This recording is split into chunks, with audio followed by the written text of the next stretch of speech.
So just wanted to say good afternoon to everyone, or morning, depending on where you're listening from. I just wanted to start with a quick thank you to the organizing committee for the opportunity today to speak, and especially for accommodating me by allowing me to present remotely. I certainly wish I could be there with you in person. It's been a few years since I've been able to make it there to that conference, and I have very fond memories of it, and I hope everyone's off to a great week. So I'm a member of the research staff in the oxide molecular beam epitaxy group at Brookhaven National Laboratory in the US, which is led by one of our session chairs today, Dr. Ivan Bozovic. Other members include Shihe, who is a scientist in our group and does a lot of the molecular beam epitaxy thin film growth. He's giving a talk, I believe, on Thursday to talk more about some heterostructures that he's been working on. Roberta Caruso, of course, just spoke almost an hour and a half ago about some of the work going on in the group. And Xiao Tao, who did his PhD work with us from University of Texas at Dallas, out of Xiaoyan Shi's group, and is now visiting scientist with us, gave a really nice talk just a few minutes ago. So as the name would imply, oxide molecular beam epitaxy, we synthesize thin films by molecular beam epitaxy. This is our MBE machine at Brookhaven, which I think you've probably seen a few pictures of that already today. Xiao Tao gave a real nice overview describing how the films are grown. So I won't go into too many of those details, but just in case you missed his talk, I did just briefly want to point out that this system was designed for atomic layer by layer growth, as well as combinatorial growth and continuous operation. The chamber has space for 16 sources, and each of these sources is calibrated by a quartz crystal monitor before each growth to determine absolute deposition rates, which in turn are calibrated by Rutherford backscattering and other techniques. And this rate information then is used by the computer that controls the growth and controls the pneumatically actuated shutters that are on each source to meter out a precise amount of material to the substrate surface, and helps us to control the growth very finely with less than 1%. The chambers fit with a few analytical tools as well. Read, which gives some crystallographic information, standard for molecular beam epitaxy systems. We also have a time of flight, ion scattering, and recoil spectrometry system, which gives some chemical information if needed. So you pair all that with the most important ingredient, which is the years of experience gained interpreting the data coming from these tools and steering the growth. And we have a system that allows for atomic layer by layer growth.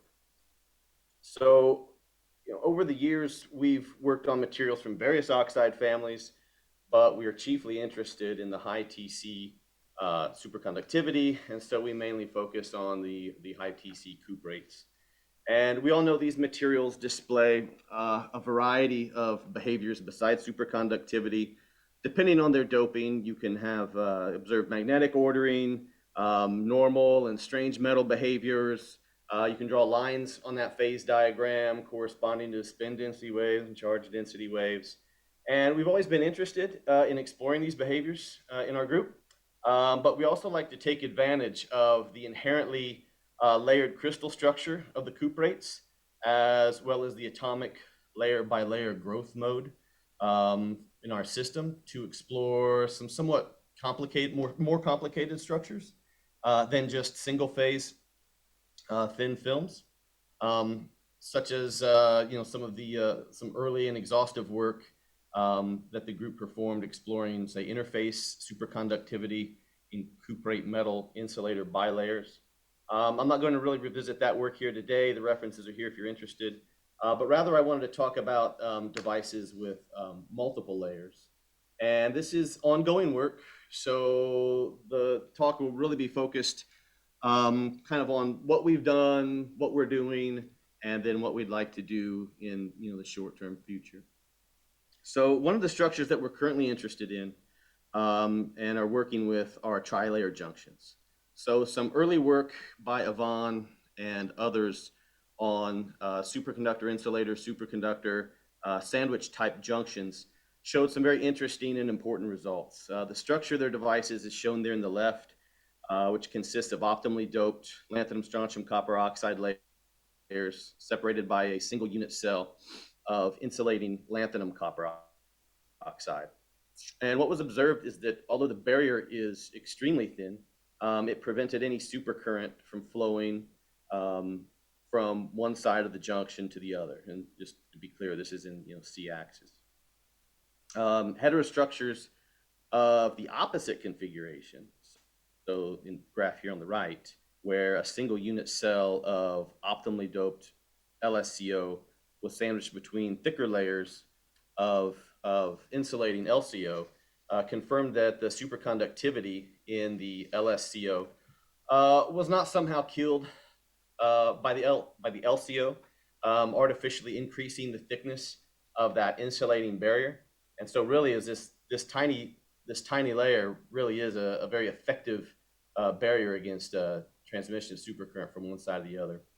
So we recently revisited this kind of SIS geometry, not really expecting that these junctions would act as say Josephson type junctions, but more like a normal tunnel junction, since clearly from that middle graph there, not all the current was expected to be blocked. And so what I'm showing here then are some films that were grown for this study. So this is done with Doug Natelson's group in Rice University. The kind of nominal structure is shown there to the left, which includes layers of LSCO separated by just a few monolayers of LCO. So the center picture is then some cross-sectional images. This was done by Ime Zhu's group. I believe MG Han was the one that took these pictures for us using an aberration corrected high angle angular dark field STM. And then on the right, we're showing the strontium and lanthanum signals using atomic resolution EDS and high resolution EELS. And so we see nice interfaces between the different materials here. And what we measured then were, well, first they were patterned into some kind of tunnel junction structure, the films were. So this is kind of just a cartoon, obviously, picture on the left, very similar to what was done in the past. These types of devices are made by first doing a lithography step, which pattern transfers the overall device geometry into the film, and then defining a mesa structure in the film. So that's the step C here in that diagram to the right. And that requires a very controlled, precise etch so that we stop somewhere in that bottom electrode region, while obviously not blowing all the way through it or causing any extra damage that would render it ineffective for transport measurements. We need to make some contacts then to the bottom and top electrodes. And so that's going to require some kind of insulating layers to be placed around the mesa so as not to short the junction. So that's done in D, and then the contacts are evaporated and lifted off there in step E. And Doug Natelson's group is really good at doing noise measurements, so that's one of the things that they were looking at. So the data I'm showing here on the left in panel A is for a film where the lanthanum, strontium, copper oxide layers had a doping of 0.15, close optimally doped. And that A panel shows a hall bar, which was fabricated at the same time as the tunnel junctions, showing that the film had good TC, good superconducting properties. The differential conductance measurements then of the tri-layer is shown there in panel B as a function of temperature. And it's clear from there we have a conductance suppression near zero bias. And the important thing, though, is there's panel C, is that there's definitely no supercurrent over several orders of current and voltage range at the lowest temperatures or any temperature really. So these junctions clearly don't have any kind of Josephson coupling from one side to the other, but they are useful for tunneling experiments. And the group at Rice looked at the specifically the noise measurements, noise level coming from these tunnel junctions, and that's shown then here, for example, in these right panels. So here, A, B, C, D, we see the noise spectra taken at different temperatures, and then the red dashed line is a plot of the expected noise level, assuming single electron tunneling. And we see it obviously high temperature in the normal state, a really good agreement between the data and what would be expected. But then as you approach TC and actually go below the critical temperature into the superconducting state, we're seeing some excess noise than what would be expected. And the conjecture was that that is actually coming from not just single electron tunneling, but also we have possible pairs tunneling across as well. Whoops, sorry about that. And that data then is shown here where we've mapped out the fraction of paired electrons that are contributing to the noise spectra in these types of devices. So a fit was done to the noise spectra of the form in the equation there at the right, which includes a component for single electron tunneling as well as paired electron tunneling, and Z then obviously being the proportion of the paired tunneling. And we can see that then in these color plots here on the left, the red dashed line is the BCS gap. And so we see some fraction of paired tunneling at temperatures above TC and also at energies above the gap, where we would certainly expect to see just a Z of 0, right? So this was observed for several different dopings of the LCO from 0.1 to 0.15, and was very nice result we felt for the overdoped cuprate tunnel junctions here. We're looking forward now to trying to make, what can we do to instead of having a tunnel junction and looking at the normal some non-coherent tunneling properties, how can we make these, get some Josephson coupling into these structures? How can we bake that in from the outset? So a lot of the work we've been doing lately has involved trying to create C-axis, SIS, Josephson junctions by some kind of barrier engineering. We typically are starting with lanthanum strontium copper oxide on a lanthanum strontium aluminate substrate, and doing what we can to this little barrier region to try to see if we can get some kind of Josephson junction behavior. The way that we're doing the fabrication scheme is a little bit different than what we did for the tunnel junctions. I can just show you real quick, move back quickly. So whenever you put two contacts at the top of your mesa, it starts to limit the dimensions that you can make your mesa. You got to accommodate, you need to have the real estate there to accommodate two electrodes, and so that kind of necessarily means you have to work with some larger junctions typically. Also, it starts to preclude some kind of more complex geometries like squids or junction arrays, makes it a little bit more difficult. So we've gone to a single contact geometry now and incorporating a superconducting top electrode instead of just normal metal.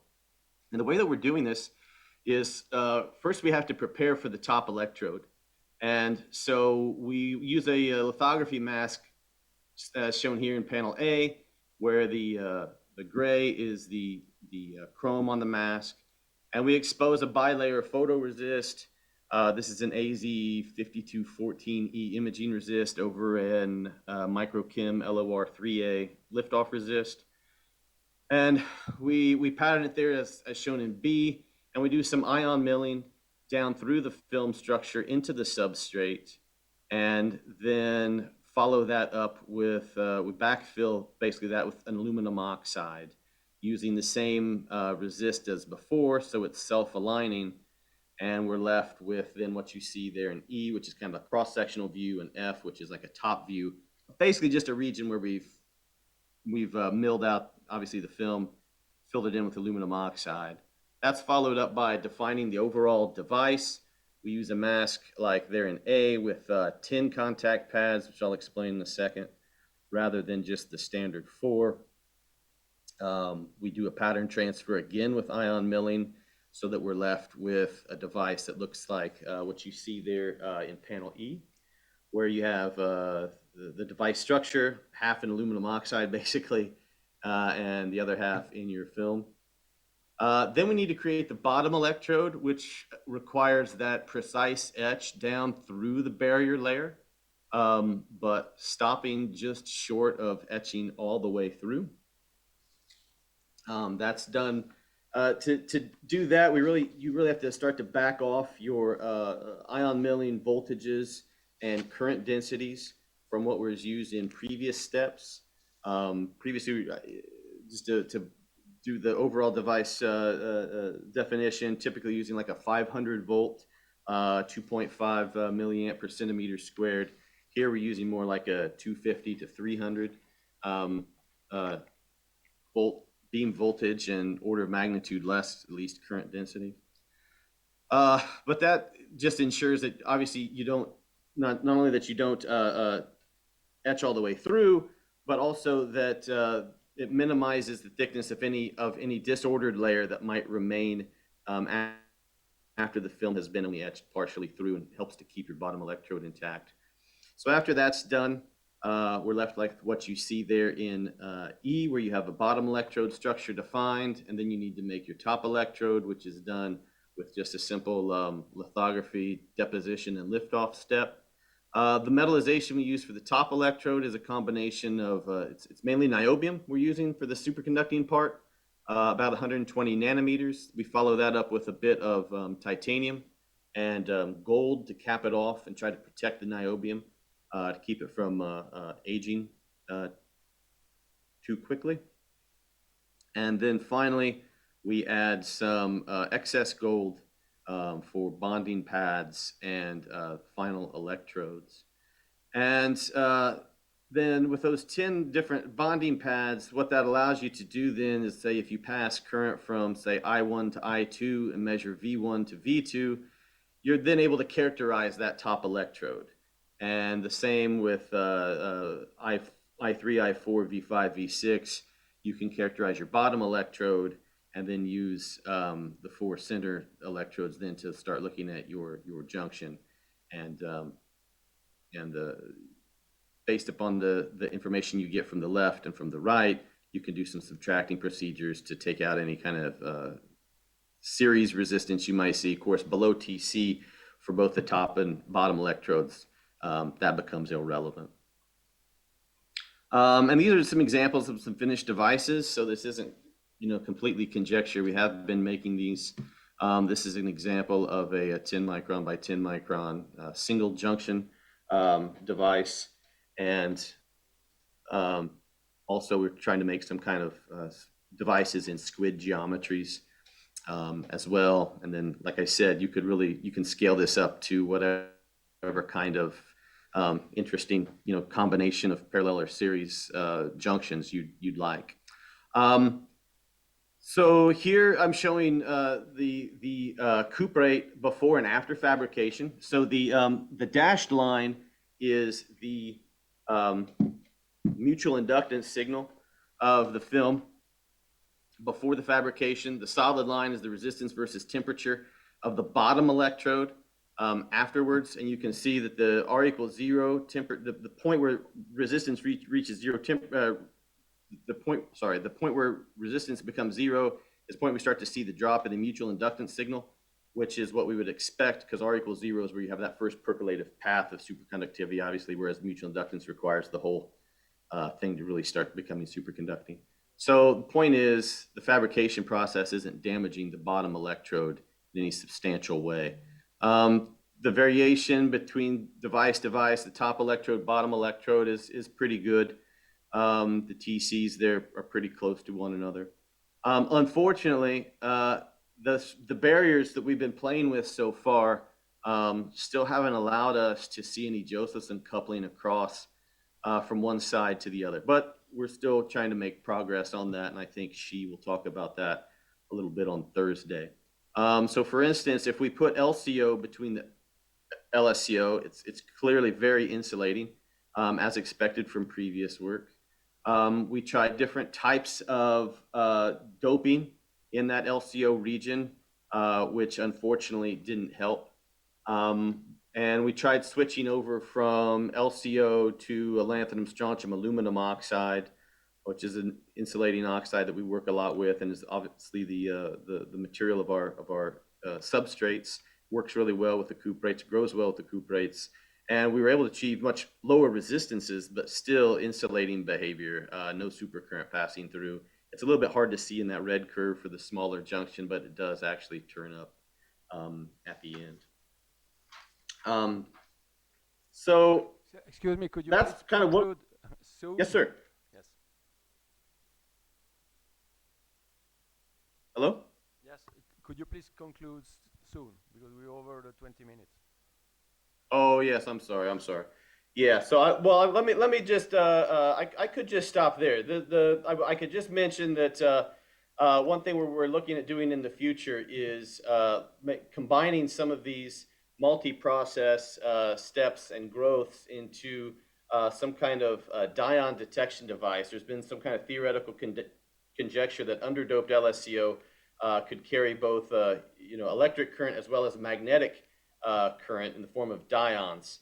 And so that's another type of device that we're trying to work on as well, using the atomic layer by layer MBE, as well as this multi-layer patterning to create some kind of coils around high TC superconducting materials to try to look at some of this exotic physics. So let me just stop it there, and I could take any questions. Thanks.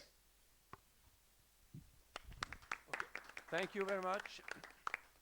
So if there is one short question, yes. So I remember I was quite impressed with this result a long time ago, that a single insulating layer would stop the tunneling current dead, so to say. Now, I understand that you are trying to undo this result in some way. Could you expand a little bit on the motivation, and how? I'm not sure I quite grasped the idea behind finding a superconducting insulating superconducting junction that actually works. Yeah.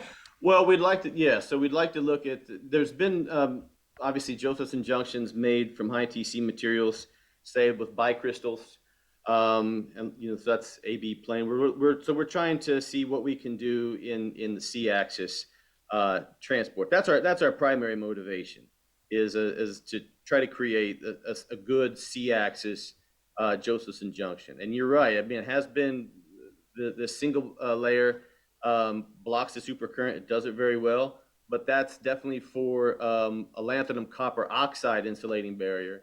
It's our hope that by engineering that insulating barrier, trying other materials, doing the material science there, we can hopefully hit upon something that will allow us to make some kind of superconducting SIS and look at some of the the dynamics of that type of system.